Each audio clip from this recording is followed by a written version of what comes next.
Hello everybody, I don't know about you, but I've got that Friday feeling. Let's go out and paint the town red with the blood of innocence. Is what I would say if I was some kind of deranged serial killer. Despite what appearances might suggest, however, I am a responsible, law-abiding citizen who only murders video game people. Far less messy. There's a cathartic satisfaction in taking down characters that can indefinitely come back to life no matter what awful fate befalls them. Especially if, like the ones on this list, they deserve it. Don't hold it against me, eh? Here we go then. 7 annoying characters we cannot resist killing every time we play the game they're in. Now, it feels slightly against the spirit of this list to simply say Rob in multiplayer, as Rob is a real-life human, just about. But just know he would absolutely be my first choice otherwise. Especially after playing First Class Trouble. That strangle mechanic is just too tempting. Why is Rob still alive? Why is he not dead? Come on, death. Oh, good. For God's sake! No one was there! No one was there at all! Anyway, speak of the devil. Well, what a coincidence, as I always go out of my way to kill Ashley Graham in Resident Evil 4. I mean, to be honest, this is a difficult decision because I'm an open-minded sort of chap when it comes to offing NPCs. You know, I can't help killing all of them equally. But Resi 4's Ashley Graham does stick in my mind as being particularly irresistible, mainly because I initially put a lot of effort into rescuing her. That's your one job, basically. Save Ashley. But there's only so many times I can stomach constantly having to help her down ladders because she can't climb them herself, or accidentally blasting her when she decides to run straight in front of a group of baddies I'm shooting before I start to turn. It's become a bit of a ritual for me now. Every time I play Resi 4, just a little worthwhile diversion to the game over screen, just to set me up for the following 16 hours of survival horror babysitting. Ashley goes out of her way to get in my way, and so then I, almost by necessity, have to go out of my way to kill her.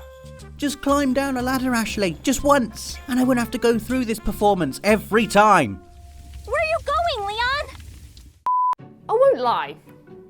You can't technically kill this next character because they're in a family-friendly game where killing things is generally frowned upon. Unless you're an innocent sheep, of course. No one cares about them. Anyway, I digress. There are lots of people who find Bartholomew from Spyro Year of the Dragon an absolute delight. But growing up, all I remember is him moaning and moaning and moaning, all because this dumb yeti wouldn't let me win a boxing match and give him his ball back. Normally, Bartholomew is fine. He's Bentley's younger sibling, so, you know, like the big loving brother you are, you help him out. But that mission where another yeti steals Bartholomew's ball, it took me so long. And all I heard was, "You lost? But how am I going to get my ball back? You've got to try again." Dumb yeti took my ball. Dumb yeti took my ball again. Wait a minute, this isn't my ball. Get my ball back now. my ball this, my ball that. Bartholomew doesn't care that I'm getting absolutely clobbered in the ring. He just moans and moans and moans. So when I get a bit cross with him, and because I know this is a happy game where everything is lovely, I just give Bartholomew a little whack. See, no need to get angry in the comments. He gets back up again, so it's all fine. It's become a tradition now. Whenever I do my annual playthrough of Spyro Year of the Dragon and meet Bartholomew, I give him a little squish with my club. Just to say hello and thank you for the hours of torment. But, my ball. There's nothing like games knowing exactly what we want and serving it up on a silver platter. Ooh, especially when what we want is to kill. And when it comes to irresistible murder opportunities you want to do again and again, a game with a title like Deathloop really does tick all the boxes before you even load it up. The silver platter in this case is an eternalist hanging out on the edge of a cliff, throwing pebbles, ignorantly staring out over a yawning chasm like I'm not armed with a particularly effective machete and a kick as powerful as Buckaroo jacked up on a car battery. While there are plenty of choices for satisfying, irresistible eternalist murders you can accomplish throughout Deathloop, this one comes so early and is so neatly lined up it'd be a crime not to, commit the crime. There's no playthrough where I will not sneak up, take a few seconds to line myself up nicely, and end this miserable loop-bound baddie before watching their body disappear off the side of the cliff and blip out of existence. Ah, little secret, eh, Eternalist? And then you get to do it all again at the start of a new day by dropping into Updarm in the morning before getting on with the rest of your murderous day. A lovely wholesome breakfast to grow big and strong. Well, for Cole at least. The Eternalist would probably disagree.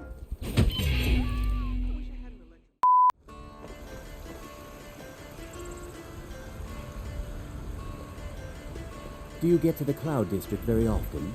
Oh, what am I saying? Of course you don't.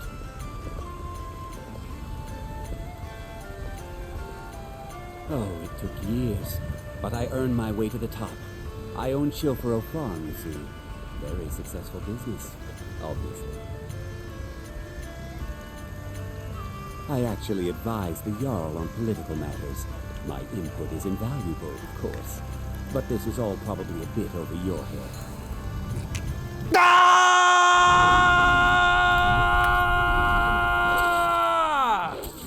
I've recently started Skyrim again on PS5. The trophies don't copy over from PS4, you see, so I've got to platinum it all over again.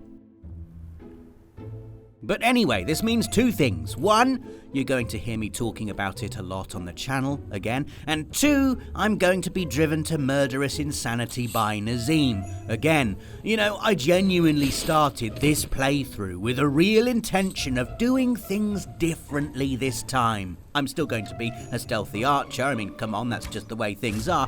But I was planning on going through the game without stealing anything or murdering anyone. That didn't need to be stolen or murdered as part of a trophy-critical questline, obviously. But then you walk into Whiterun just 90 minutes into a new playthrough, and there he is, taunting, mocking, and smugging away. Nazim is just perfection, the evolutionary peak of NPC design, crafted with the sole intention of annoying the goodwill out of any protagonist he encounters. And in Skyrim, when my goodwill vanishes, my sword appears.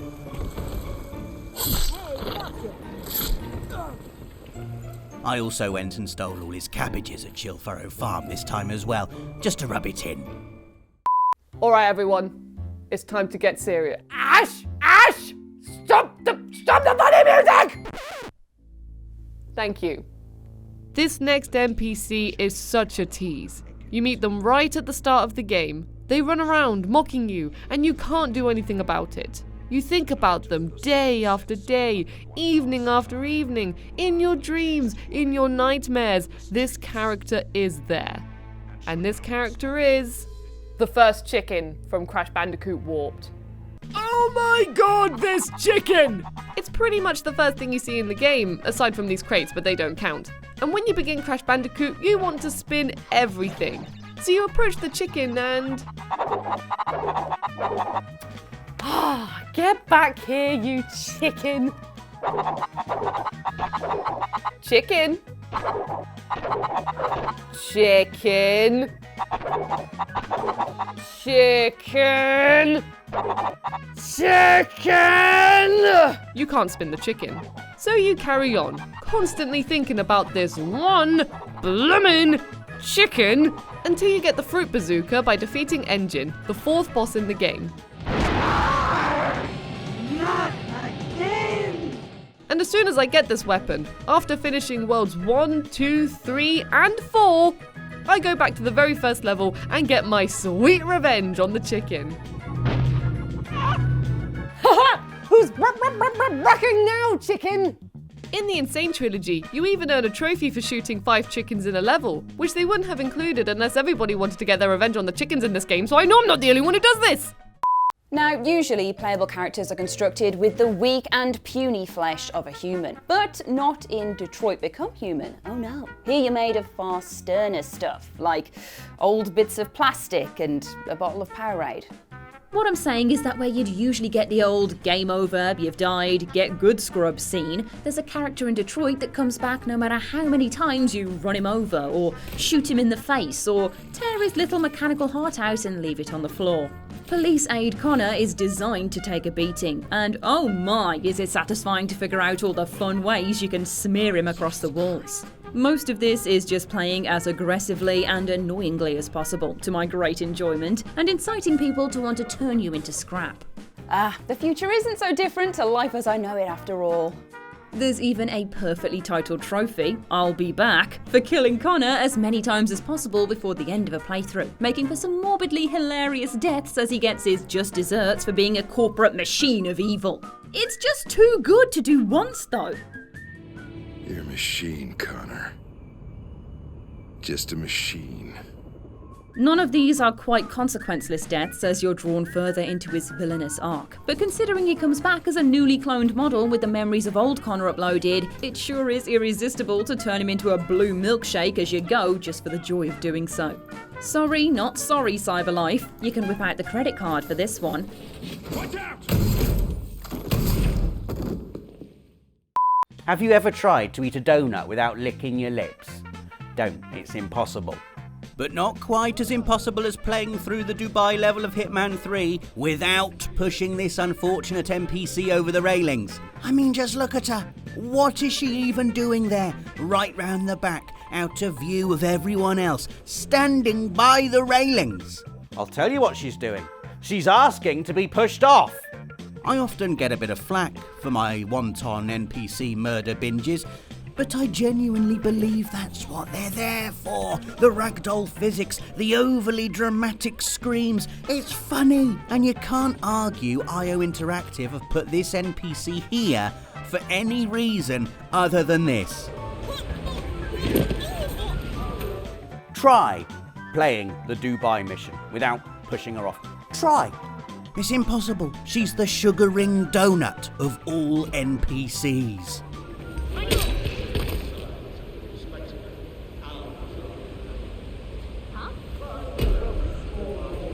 Are you trying to get rid of that person?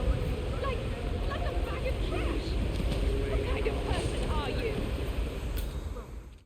And there are all of our murderous tendencies laid bare. But what about yours? Is there a character you always go out of your way to kill? Let us know in the comments below. As always, this has been PlayStation Access. Don't forget to subscribe and hit the notification bell for more PlayStation goodness, and we'll see you again very soon. Thanks for watching.